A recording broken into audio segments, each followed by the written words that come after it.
எனக்கு எதுவும் தெரியாது சார், என்ன விட்டுருங்க sir. Sir sir sir sir இந்த சம்பவம் நடந்தப்ப இங்க யாரெல்லாம் இருந்தா? சார் நான் எல்லாரும் கூடயும் சேர்ந்து 7 மணிக்கெலாம் வெளியில் போயிட்டேன் சார். ரித்து மட்டும்தான் தனியாக ப்ராக்டிஸ் பண்ணுவா. நாங்களே விஷயம் தெரிஞ்சுதான் சார் இங்கே வந்தோம். ரொம்ப நாளாவே ஒரு மாதிரி டிப்ரெஷனாகவே இருந்தா. ஆனால் இப்படி பண்ணுவான்னு நாங்களாம் ஒருத்தருமே நினைக்கல. தைரியமான பொண்ணு சார்.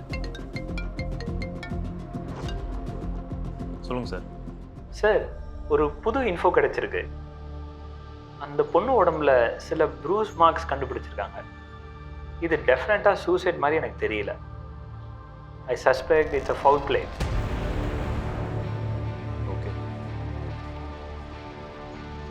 இது தற்கொலையே இல்லை. இங்க இருக்க யாரோ தான் அவளை கொலை பண்ணிருக்கீங்க. நான் சொல்ற வரைக்கும் இங்க இருந்து யாரும் வெளியே போக கூடாது. கொலை பண்ணவங்கள கண்டுபிடிச்சே ஆகணும்.